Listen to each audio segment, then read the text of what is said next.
Hello friends, तो आज मैं आप लोगों के लिए एक नई कहानी लेकर आई हूँ। इस कहानी का नाम है सौतेली माँ का लालच। आज मीना बहुत खुश थी, जैसे उसे हर वो मंजिल मिल गई हो जिसे वो पाना चाहती थी। लगभग 6 साल अकेलापन झेलने के बाद आज उसे माँ का प्यार मिल पाया था।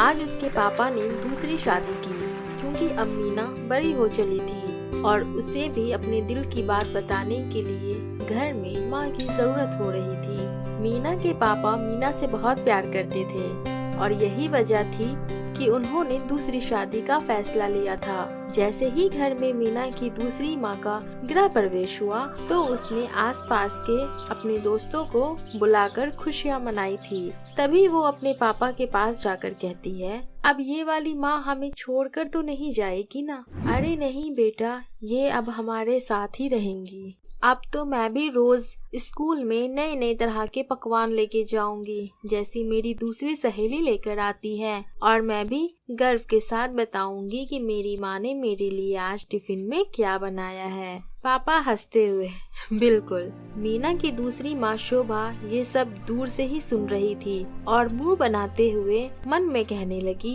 क्या अब मुझे इन बाप बेटी के लिए पकवान बनाना होगा? खैर, मीना तो बहुत खुश थी कि उसको नई माँ मिल गई और वो उसे छोड़कर कभी नहीं जाएगी।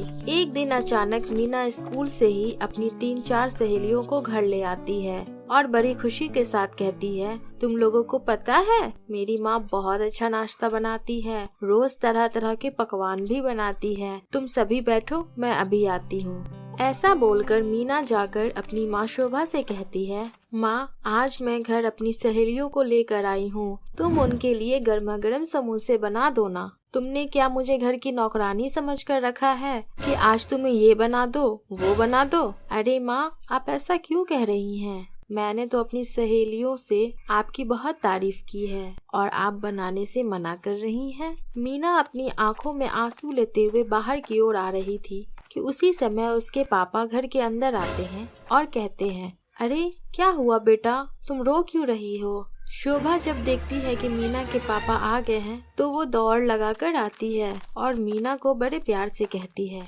अरे बेटा, मैं कह रही हूँ ना, तुम बाहर इंतजार करो, मैं समोसे बनाकर लाती हूँ। पापा, अरे वाह, क्या बात है, आज समोसे बनने वाले हैं, चलो हम भी तुम्हारे हाथ के समोसे खा ही लेते हैं। ऐसा कहते हुए पापा और मीना वहाँ से चले जाते हैं, लेकिन मन मारकर शोभा को समोसे बनाने ही पड़ते हैं। उन समोसों को खाकर मीना की सहेलियाँ भी बहुत खुश होती हैं और फिर थोड़ी देर में वो सब चली जाती हैं। धीरे धीरे समय व्यतीत होने लगता है, लेकिन शोभा को अब वहाँ बिल्कुल अच्छा नहीं लगता। उसे ऐसा लगता है कि मीना की वजह से वो कहीं आ जा नहीं पाती और ना ही वो आराम से बैठकर दोस्तों से बात कर पाती है। जब देखो तब मीना आ ही जाती है। धीरे धीरे मीना को भी एहसास होने लगता है कि उसकी नई माँ का व्यवहार कुछ बदल रहा है, लेकिन वो ज्यादा ध्यान नहीं देती। एक दिन जब शोभा के मायके से फोन आता है तो पता चलता है कि उसके भाई का एक्सीडेंट हो गया है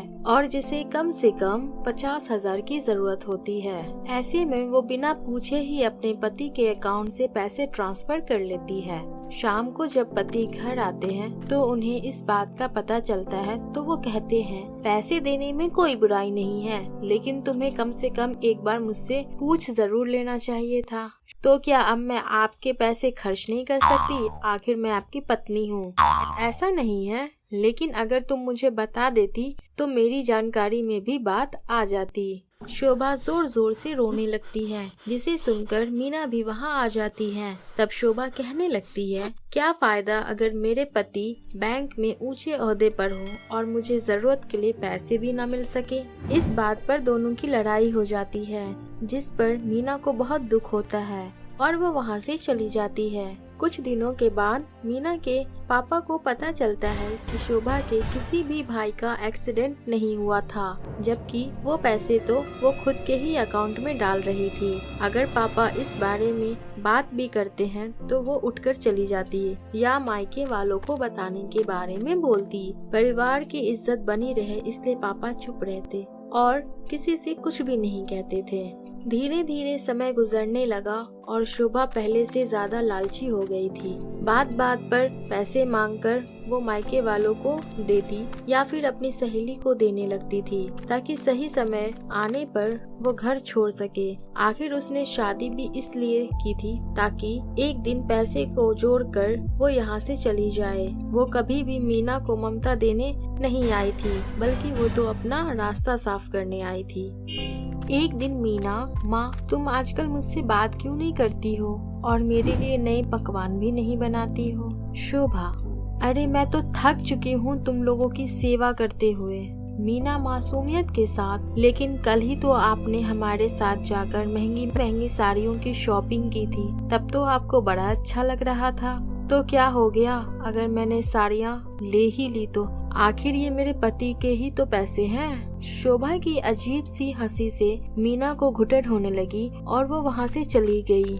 बार बार उसे एहसास हो रहा था कि कहीं ये भी मेरी असली माँ की तरह मुझे छोड़ कर न चली जाए, क्योंकि इनका लालच तो बार बार बढ़ता ही जा रहा था। आज तो शोभा ने हद ही कर दी थी। जब उसने प्रॉपर्टी के कागज पर अपने पति के साइन लेने की बात सोच ली थी, वो तो जल्दी जल्दी में सीढ़ियों से उतर रही थी तो अचानक पैर फिसला और वो गिर पड़ी। जैसे उसकी चीख सुनाई दी तो वहाँ पर मीना और उसके पापा दौड़कर आ जाते हैं और उसे बड़े ही प्यार से उठाकर सोफे पे बैठाते हैं। मीना रोते हुए, तुम्हें क्या हो गया माँ? पापा, अरे कुछ नहीं हुआ बेटा, तुम्हारी माँ बहुत जल्द ठीक हो जाएंगी। अब पापा ने फौरन ही डॉक्टर को बुला लिया और डॉक्टर ने एक्सरे के लिए बोला, जिससे पता चला कि पैरों में फ्रैक्चर हो गया है। इस पर शोभा के लिए एक नर्स रख दिया गया ताकि उसे किसी भी प्रकार से परेशानी न हो, और मीना ने भी पूरा सहयोग दिया। वो हर समय अपनी माँ के पास बैठी रहती और समय समय पर फल और मेवे लाकर खिलाती रहती। एक दिन मीना, माँ आज तुमने दवाई नहीं ली? मैं अभी लेकर आती हूँ। नर्स, आपके पति और बेटी आपसे बहुत प्यार करते हैं। जिस दिन आपका फ्रैक्चर हुआ था, दोनों रात भर नहीं सो पाए थे और बेटी तो इतनी प्यारी है कि मुझसे बार बार आकर कह रही थी कि मेरी माँ कहीं चली तो नहीं जाएंगी। शोभा को इस बात पर अपनी गलती का एहसास हो रहा था कि जिन लोगों को मैं पराया मान रही थी, दरअसल वो अपने ही थे। अब तो उससे बहुत बड़ी गलती होने वाली थी। अगर वो प्रॉपर्टी के पेपर पर साइन करवा लेती तो भगवान को क्या मुंह दिखा पाती। ये विचार बार बार शोभा के मन में आ रहा था। अब तुम्हें कैसा लग रहा है? तुम्हारे लिए मीना बहुत ज्यादा परेशान हो रही थी। अब मैं बिल्कुल ठीक हूँ और मेरी आंखें भी खुल चुकी हैं। मीना मासूमियत के साथ, आंखें तो आपकी उस दिन भी खुली थी जिस दिन आपका पैर फिसल गया था और पैर फ्रैक्चर हो चुका था। शोभा मुस्कुराते हुए हाथ जोड़ लेती है और मीना के पापा से कहती है, आप लोग मुझे माफ कर दीजिए। मैंने आपसे शादी सिर्फ प्रॉपर्टी और आपके पैसे के लिए ही की थी, ना कि मीना को प्यार देने के लिए। मैं तो इससे नफरत करने लगी थी क्योंकि इसकी वजह से मैं किसी से बात भी नहीं कर पा रही थी। मीना मासूमियत से, तो क्या हुआ माँ अगर तुमने मुझे प्यार नहीं दिया? लेकिन मैंने तो तुम्हें प्यार दिया ना। मीना के पापा को शोभा की बात से धक्का पहुंचता है और वो कुछ नहीं बोलते हैं, लेकिन अगले ही पल मीना शोभा के गले लगकर कहती है, अब मुझे छोड़कर तो नहीं जाओगी ना? शोभा, नहीं बेटा, अब मैं सौतेली नहीं बल्कि तुम्हारी सगी माँ बनकर दिखाऊंगी। शोभा खड़े होकर अपने पति से माफी मांगती है और मीना के खातिर उसे